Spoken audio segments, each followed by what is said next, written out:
कहानी की शुरुआत ट्रेन की पटरी को दिखाते हुए होती है। इसके फौरन बाद हमें 1968 का वक्त दिखाया गया, जहां पॉल ने आयरिस नाम की लड़की को सरप्राइज के लिए एक स्काई व्यू रेस्टोरेंट पर आया था। आयरिस बहुत ही ज्यादा एक्साइटेड हो चुकी थी और खुशी में इस रेस्टोरेंट और कमर्शियल के लिए आयरिस और पॉल की इस टॉवर के साथ पिक्चर भी ली जाती है। फाइनली ये लोग रेस्टोरेंट के अंदर चले जाते हैं। यहाँ पर हम देख पाते हैं कि रेस्टोरेंट का फ्लोर ग्लास का था, जिसे सब नजर आ रहा था, और इसी रेस्टोरेंट के ठीक सेंटर में एक लाइव किचन भी मौजूद था। लोग यहाँ पर पार्टी कर रहे थे कि तभी आयरिस पॉल के पॉकेट में एक रोज फ्लावर लगाती है, जिस पर लगे कांटे के चुभ जाने से उसके उंगली से खून निकल आता है। यह देखकर उसे उल्टी आ जाती है, जो देखते हुए रेस्टोरेंट में आई हुई सिंगर ये समझ गई कि आयरिस प्रेग्नेंट है। और जब उसने आयरिस से पूछा तो आयरिस को खुद ही उसे इस वक्त उसी के मुंह से पता चल रहा था। लेकिन इस बात को सुनकर आयरिस बहुत ज्यादा खुश थी और यहाँ पर वो सिंगर की बेटे को भी देखती है, और पता नहीं क्योंकि उसे इस बच्चे के साथ उसका अट्रैक्शन फील होने लग गया। खैर, इस सब चीज को इग्नोर करते हुए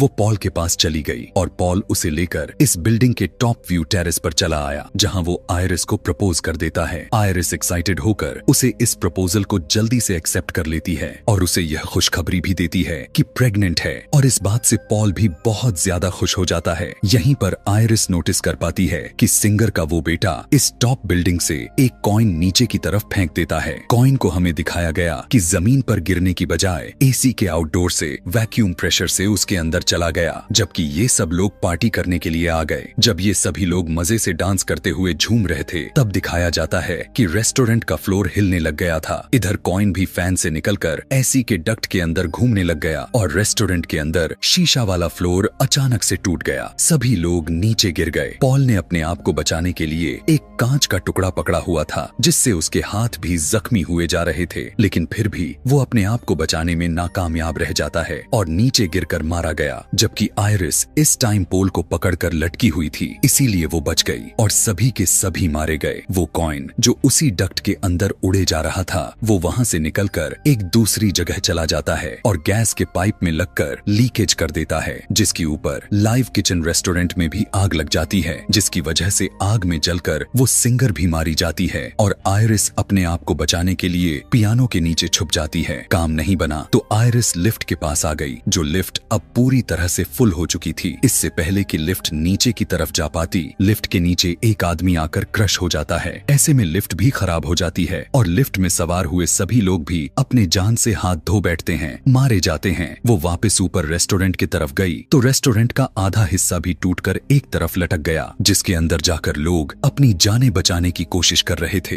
यहाँ बस एक पियानो ही था जो इस पूरे हिस्से का बैलेंस बनाकर रखा हुआ था। वो कॉइन जो इधर डक्ट्स में घूमे जा रहा था, वो आकर इस पियानो के ऊपर गिरा और बैलेंस बिगड़ गया और रेस्टोरेंट का ये हिस्सा भी नीचे गिर गया। उस जगह पर मौजूद लोग भी मारे गए। यहाँ पर आयरिस को उसी सिंगर का एक बेटा दिखता है, जिसने उसे पकड़ लिया। वो उसे बचाकर यहाँ से निकलना चाहती थी, लेकिन उसकी नीचे की भी जमीन टूट गई। अपने आप को बचाने के लिए उसने रिंग को दो सरियों के बीच में फंसा लिया, लेकिन रिंग की वजह से उसका हाथ कटकर छिल गया। रिंग उतर गई और बच्चे के साथ आयरिस भी नीचे गिरकर मारे गए कि तभी उसी वक्त एक लड़की ने एकदम से चौंक कर चिंख मारी और हमें पता चला कि ये सब हमने अभी अभी जो देखा था वो एक स्टेफनी नाम की लड़की के हेल्यूसिनेशंस थे। वो अभी इस टाइम अपने क्लासरूम में बैठी हुई थी। उसकी इस तरह से चिल्लाने की वजह से उसकी क्लास खराब हो जाती है। उसकी प्रोफेसर ने जब इस बारे में पूछा, तब स्टेफनी ने बताया कि मुझे ऐसे हेल्यूसिनेशंस और डरा देने वाली विजन्स आते रहते हैं। रात भी वो यही डरावनी सपना देखकर चीख मारते हुए उठ बैठी और तब उसकी रूममेट ने उसे बताया कि तुम्हें इस बारे में अपनी फैमिली से बात करनी चाहिए। वो अपने घर आकर अपने डैड से मिली, अपने अच्छे भाई से मिली, जिसके साथ उसकी बहुत अच्छी बॉन्डिंग चल रही थी, और वो दोनों मिलकर अपने अंकल के घर चले गए, जो उनके मॉम के भाई थे। अपने कजन के साथ इन दोनों की बहुत अटैचमेंट थी। सभी लोग यहाँ पर एंजॉय कर रहे थे कि तभी यहाँ स्टेफनी अपने अंकल से अपने ग्रैंड माँ आयरिस के बारे में पूछती है। यानी आयरिस, जिसे हमने स्टेफनी के विजन में देख रखा था, वो उसी की ग्रैंड मॉम थी। उसके अंकल अपने मॉम का ही नाम सुनकर स्टेफनी पर गुस्सा हो जाते हैं और उसे कहने लगते हैं कि तुम्हारी ग्रैंड माँ हमारे लिए मर चुकी हैं, वो पागल हो चुकी है। हमें छोड़कर वो एक आइलैंड पर जाकर रहने लग गई थी, जिसके बाद से वो हमसे कभी मिलने नहीं आई। इसी वजह से तुम्हारी मॉम की भी दिमागी हालात खराब हो गई और वो भी हमें छोड़कर चली गई।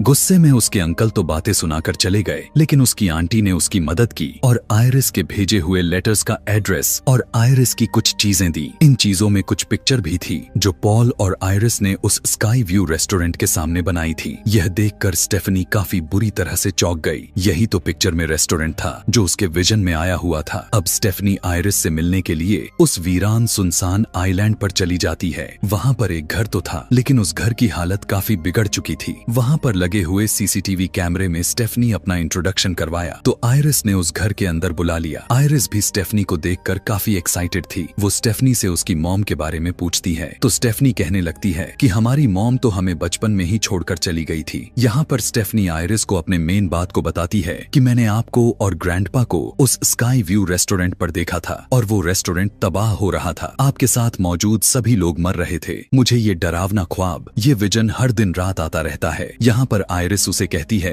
कि जो तुम्हें आते हैं वो सभी विजन्स मुझे भी आते थे और उसी विजन की वजह से मैं उस दिन होने वाले बड़े हादसे को बचा पाई थी। उस दिन मैंने उस बच्चे के हाथ से उस कॉइन को छीन ली थी जिसकी वजह से वो सारा का सारा हादसा हुआ था और फिर वो रेस्टोरेंट का जो फ्लोर टूटा था वो भी उन्हें पहले ही पता था। इसीलिए मैंने जाकर माइक में ऐलान करते हुए सभी से कह दिया कि फ्लोर टूटने वाला है, जिसकी वजह से लोग पहले ही वहाँ से निकल गए थे और इस तरह काफी लोग मरने से बच गए थे। स्टेफनी हैरानी के साथ पूछने लगती है, आपने उस दिन सबकी जान बचा ली थी? तो आयरिस कहती है, हाँ, उस दिन मैंने मौत का धोखा देते हुए सबकी जान तो बचा ली, लेकिन मौत ने उन लोगों के पीछा नहीं छोड़ा। मौत उन लोगों के साथ गेम खेलने लग गई जो भी लोग उस हादसे में बचे हुए थे। मौत उन लोगों को ढूंढ ढूंढ कर मारने लग गई। न सिर्फ उन लोगों को, बल्कि अगर उन लोगों के बच्चे भी होते थे, मौत उनको भी नहीं छोड़ रही थी। और अगर वहाँ पर मौजूद कुछ बच भी निकले और इनके बच्चे इस एक्सीडेंट के बाद भी पैदा होने लग गए, मौत उनको भी मारने लग गई, क्योंकि अगर वो लोग इस हादसे में मर जाते तो उनके बच्चे भी आगे पैदा न होते। मौत जब एक के बाद एक करके वहाँ वाले हादसे के लोगों को मारते जा रही थी, तब मुझे इन चीजों का अंदाजा हुआ। पॉल को भी मौत ने कैंसर के मुंह में ले जाकर मारा था और तब मुझे अंदाजा हो गया कि अब अगली बारी मेरी है। मौत को चकमा देने के लिए मैंने यहाँ आकर छुप गई। अगर मैं मर गई तो मौत तुम्हारी मॉम के साथ साथ उसके भाई, उसके बच्चों को, इवन तुम्हें और तुम्हारे भाई को भी मार डालेगा। लेकिन जब तक मैं जिंदा हूँ तुम सबको कुछ नहीं होने वाला। यहाँ पर स्टेफनी पूछती है कि आखिर ये विजन मुझे ही क्यों आ रही है? तब आयरिस ने कहा कि क्योंकि मौत अब हमारे पीछे लग चुकी है। यह बात सुनकर स्टेफनी बुरी तरह से डर गई। तब आयरिस ने उसे एक बुक दिया जिसमें उस हादसे में मरने वालों लोगों की मौत बाद में कैसे हुई थी, उन सब की स्टोरीज भी लिखी हुई थी और साथ वो तरीके भी लिखे गए थे जिनसे मौत को चकमा दिया जा सकता है। स्टेफनी को यहाँ पर ये बातें बकवास लगने लग गईं, इसीलिए उसने बुक नहीं ली और आयरिस से कहा कि मैं आपसे मिलने के लिए दोबारा आऊंगी। यह कहकर वो बाहर चली गई। आयरिस जो काफी सालों से बाहर नहीं निकली थी, उसने अपने बच्चों को बचाने के लिए मौत के सामने आने का फैसला किया और बाहर निकलकर स्टेफनी को वो किताब पकड़ा दी। उसने कहा कि मौत अब तुम्हारे पीछे आएगी और अपनी जान बचाने के लिए तुम्हें इस बुक का इस्तेमाल करना ही होगा। स्टेफनी उसकी बात पर भरोसा नहीं कर रही थी तो आयरिस ने कहा कि यहीं पर रुककर मेरी मौत को देखना। यहाँ पर हमने देखा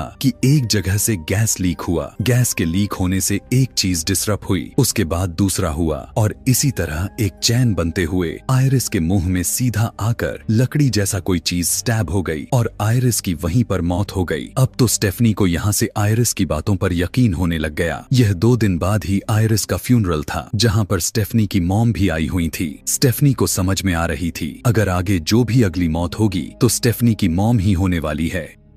अपनी मॉम की जान बचाने के लिए वो आयरिस की बुक पढ़ने लग गई जिसमें आयरिस ने वो कॉइन भी छुपा कर रखा हुआ था जिसकी वजह से उनसे उस दिन होने वाले हादसे को बचाया था। सारी बात समझते हुए स्टेफनी फौरन अपने फैमिली को कॉल लगाती है ताकि वो उन्हें अलर्ट कर सके, लेकिन यहाँ पर कोई भी उसकी कॉल को रिसीव नहीं कर रहा था। यहाँ दिखाया जाता है कि स्टेफनी की पूरी फैमिली मजे से पार्टी कर रही थी। उसी पार्टी में दिखाया जाता है कि मौत अपना खेल खेलने लग गई है। यहाँ पर एक गिलास जैसे ही गिरा उस कांच का टुकड़ा जाकर बर्फ में गिर गया। यहीं से सभी बर्फ को ले रहे थे। ये बर्फ का टुकड़ा स्टेफनी के अंकल के गिलास में चला गया और उन्होंने ग्लास जाकर साइड पर रख दिया और यहाँ पर सारी चीजें भी थोड़ा थोड़ा करके अपनी जगह चेंज करती रहीं। देखने से ऐसा लग रहा था कि जैसे ये सब कुछ किसी प्लान के तहत हो रहा हो। स्टेफनी के अंकल के हाथ से वो गिलास गिर जाता है और कांच का टुकड़ा उनके पैर में घुस जाता है। दर्द की वजह से वो वहीं पर गिर पड़ते हैं। उनके गिरने से यहाँ वो जमीन में जो वाइब्रेशन पैदा हुआ उससे एक औजार औजार ग्रास काटने वाले मशीन पर गिर जाता है और मशीन स्टार्ट हो जाती है और देखते ही देखते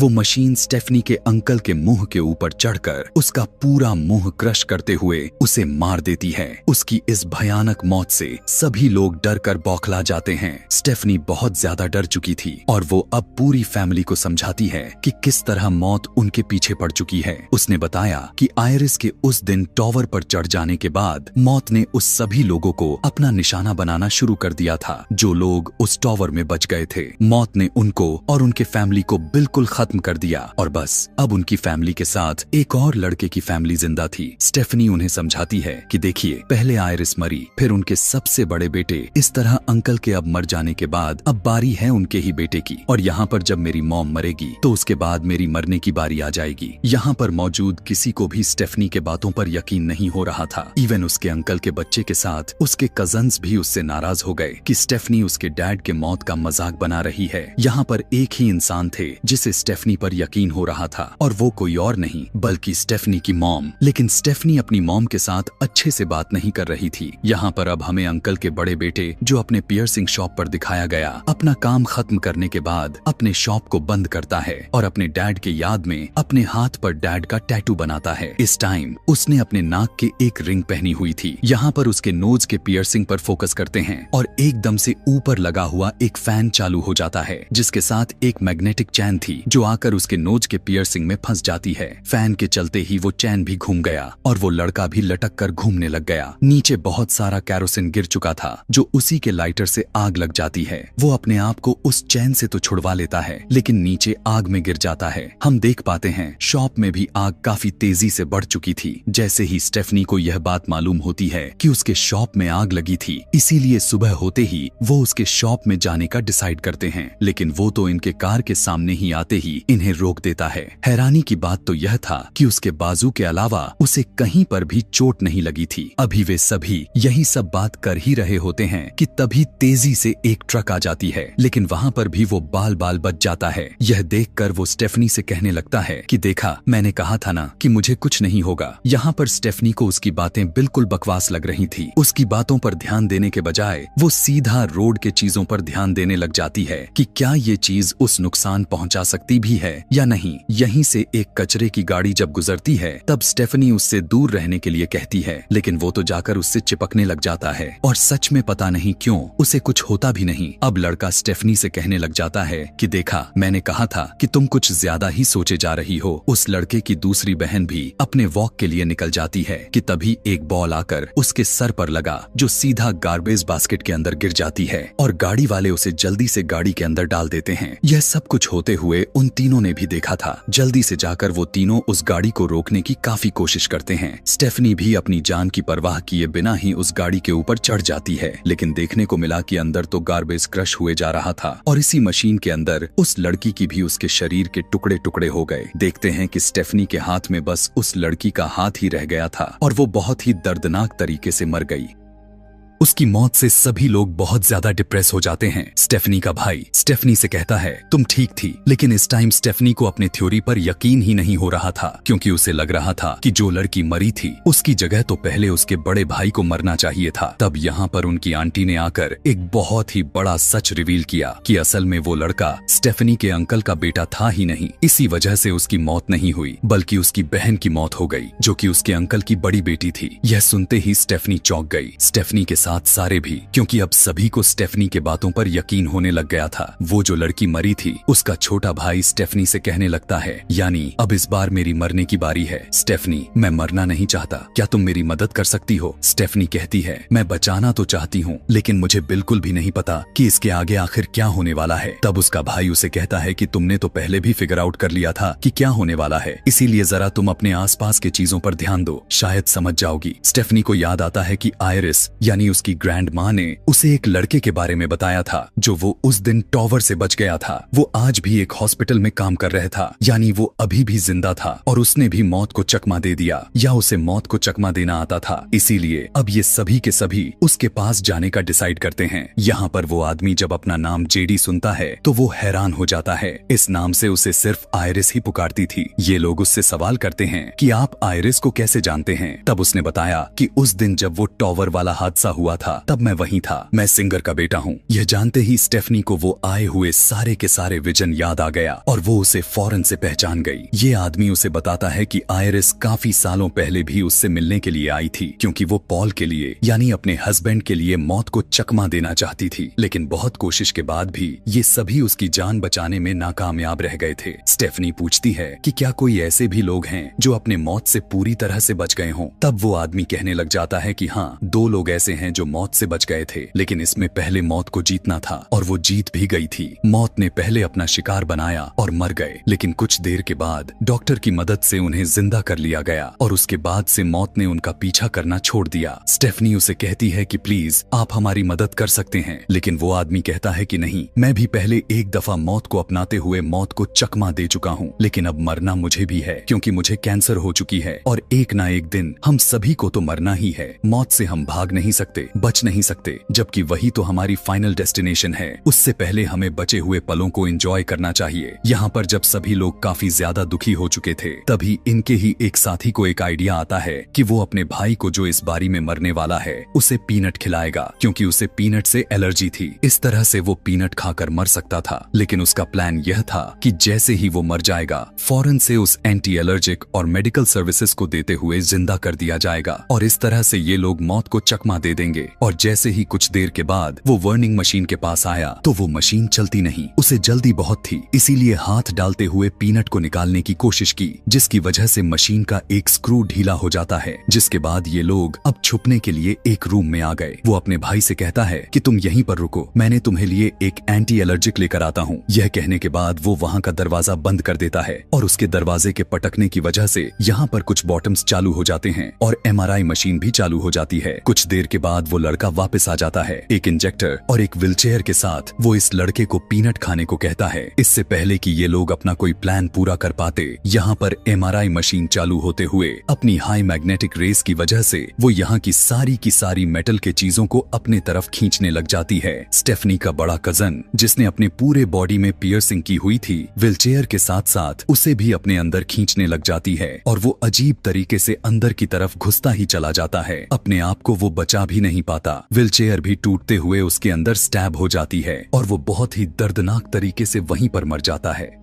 उसका छोटा भाई, जिसने पीनट चॉकलेट खा ली थी, अब उसे भी बहुत ज्यादा तकलीफ होने लग गए थे। अपने आप को बचाने के लिए अपने पास में ही मौजूद इंजेक्शन को ही अपने अंदर इंजेक्ट कर लिया, जिससे वो बेहतर तो हो गया, लेकिन वेंडिंग मशीन से वो बड़ी सी स्प्रिंग बाहर निकल आया जिसे इन्होंने खोला हुआ था। एक दीवार से दूसरे दीवार पर टकराते हुए सीधा उस लड़के को लगा जो अभी अभी मौत को चकमा देने के लिए चॉकलेट खाकर अपने आप को एंटी एलर्जिक को लगाया हुआ था, और इस तरह उसकी भी मौत हो जाती है। यानी मौत ने उसे भी नहीं छोड़ा। इन दोनों के मरने की वजह से सभी लोग बहुत ही ज्यादा दुखी हो जाते हैं। स्टेफनी अपनी मॉम से कहती है, अब आपकी बारी है। आयरिस यानी आपकी मॉम जिस घर में रहती थी, मुझे लगता है कि आपको उसी घर में रहना चाहिए, क्योंकि उस घर में रहकर वो भी काफी कुछ अरसे तक जिंदा रही थी। अपनी बेटी की बात सुनते हुए ही वो तैयार हो जाती है। तभी हम देख पाते हैं जो स्टेफनी के हाथ जो बुक थी उसमें से वो कॉइन निकलकर नीचे गिर जाता है, जिसे एक ओल्ड लेडी उठाकर अपने पर्स में डाल लेती है। खैर, स्टेफनी तेजी के साथ अपने ग्रैंड मॉम के घर निकल जाती है और अपनी मॉम को उस घर के अंदर जाने को कहती है। उसकी मॉम अपने दोनों बच्चों को लिए काफी परेशान हो चुकी थी, तो स्टेफनी ने कहा कि मॉम, जब तक आप जिंदा रहेंगी तब तक हमें कुछ नहीं हो सकता। यह कहते हुए वो अपने भाई के साथ अपने मॉम को घर के अंदर भेज दिया। लेकिन यहाँ पर हमें दिखाया गया कि यहाँ पर तो पहले से गैस लीक होकर तैयार बैठी थी और यहाँ पर स्पार्किंग भी हुए जा रहे थे। हालांकि उसकी स्मेल स्टेफनी की मॉम को भी आई, लेकिन वो उसे इग्नोर करते हुए अंदर चली गई और ऐसे में गैस और स्पार्किंग की वजह से वहां पर एक बहुत ही बड़ा ब्लास्ट हो गया। धमाका इतना तेज था कि स्टेफनी की कार भी जाकर पानी में गिर गई और वो डूबते हुए पानी में तड़पने लग गई। अंदर स्टेफनी की मॉम इस धमाके में जल गई थी। उसका भाई, जो अभी घर से बाहर ही खड़ा हुआ था, उसने देखा कि उसके ऊपर एक टॉवर गिरने ही वाला था। इससे पहले कि वो गिर जाता, उसकी मॉम आकर उसे बचा लेती हैं और ये टॉवर उसकी मॉम के ऊपर गिरकर उनकी मौत हो जाती है। उस लड़के को अब काफी अच्छे से पता चल गया था कि अब मरने की बारी स्टेफनी की है। इसीलिए स्टेफनी को बचाने के लिए जल्दी से पानी के अंदर घुस जाता है। उसे बचाकर जब बाहर लेकर आता है तो देखता है कि स्टेफनी पहले से ही दम तोड़ चुकी थी, मर चुकी थी। लड़का उसे सीपीआर देता है। उसकी किस्मत अच्छी थी कि एक बार फिर से उसकी जान बच जाती है, वो जिंदा हो जाती है। और ये लोग इस चीज के लिए खुश हो जाते हैं कि स्टेफनी मरकर जिंदा हुई थी, उसने मौत को अपना लिया था और इस तरह अब वो मौत को चकमा दे सकते थे। ये दोनों इस बात से काफी ज्यादा खुश थे कि जान बच गई, लेकिन अपनी मॉम के साथ बाकी के सभी लोगों के मरने से दोनों बहुत ही दुखी थे। सीन कट होकर हमें कुछ टाइम के बाद का सीन दिखाया गया, जहां अब इनकी लाइफ पूरी तरह से नॉर्मल हो चुकी थी। चार्ली यानी स्टेफनी के छोटे भाई की आज ग्रेजुएशन पार्टी थी। सभी लोग वहां जाने के लिए तैयारी कर रहे थे। स्टेफनी भी काफी खुश होकर उसके पॉकेट में रोज का फूल लगाने लग जाती है और यहाँ पर फूल में लगा हुआ कांटा उसके हाथ में चुभ जाती है। उसके हाथ से भी बिल्कुल उसी तरह खून निकलने लग जाता है जैसा खून मूवी के स्टार्ट में आयरिस के हाथ से भी निकला था। यह देखने के बाद तो स्टेफनी के होश उड़ जाते हैं और वो समझ जाती है कि मौत का खेल दोबारा से शुरू होने वाला है। सीन कट होकर दूसरी तरफ हमें दिखाया गया कि वो कॉइन जो उस दिन आयरिस ने बचाया था और अब वो जिस ओल्ड लेडी के पास था, वो ओल्ड लेडी जैसे ही अपना वॉलेट खोलती है तो वो कॉइन उसके वॉलेट से निकलकर गिर जाता है और घूमते घूमते ट्रेन के उन पटरियों पर आता है जो हमें इस कहानी के स्टार्टिंग में दिखा दी गई थी। यहाँ पर ये कॉइन ट्रेन के जंक्शन के बीच में अटक जाता है, जिसकी वजह से ट्रेन का पार्ट खराब हो जा सकता था। इधर हम दोबारा से स्टेफनी और उसके भाई को देखते हैं, जहाँ उनके पास उनका नेबर डॉक्टर आया था। वो स्टेफनी के भाई का दोस्त था। वो स्टेफनी से कहने लग जाता है कि तुम्हारे भाई ने मुझे तुम्हारे बारे में बताया है, मैं तुमसे बहुत इम्प्रेस हूँ, तुम बहुत लकी हो कि तुम आज जिंदा हमारे सामने खड़ी हो। तब स्टेफनी कहती है कि हाँ, मैं लकी तो हूँ, मैं उस दिन मरकर जिंदा हुई थी। तब वो आदमी कहता है कि नहीं, तुम मरकर जिंदा नहीं हुई थी। अगर कोई इंसान 5 मिनट तक सांस ना ले तो उसे मरा हुआ कहा जाता है, लेकिन तुम तो 2 मिनट बाद ही सांस लेने लग गई थी। ऐसी हालत को तो बेहोशी कह सकते हैं ना कि मरना। यह सुनकर स्टेफनी और स्टेफनी के भाई दोनों के तो होश ही गायब हो जाते हैं। जल्दी से स्टेफनी ने आसपास की चीजों को जब देखा तो उसे हर एक चीज में अपनी मौत नजर आने लग गई, लेकिन इनकी भी मौत ऐसे थोड़ी ना आनी थी। वहाँ जो ट्रेन उस पटरी से उतरी थी वो उतरकर इनके घरों की तरफ बढ़ चली। ट्रेन इतनी रफ्तार में थी वो अपनी स्पीड कम नहीं कर पाई। अपने आप को बचाने के लिए स्टेफनी और उसका भाई दोनों वहाँ से भागने लग गए। ट्रेन आखिर में जाकर रुक गई, लेकिन ये लोग जिंदा फिर भी नहीं बच पाए, क्योंकि ट्रेन के पीछे उड़ते हुए बड़े बड़े लकड़ी के लॉग्स आकर इन दोनों के बॉडी में स्टैब हो गए और आखिरकार ये दोनों भी मारे गए। जिसके साथ ये फाइनल डेस्टिनेशन मूवी यह सबक सिखाते हुए समाप्त हुआ कि हम लोग मौत से बच नहीं सकते और एक दिन हर किसी को मरना है। ऐसे ही और भी मूवी एक्सप्लेनेशन वीडियोस देखने के लिए कमेंट में नेक्स्ट लिखना ना भूलें। Thanks for watching.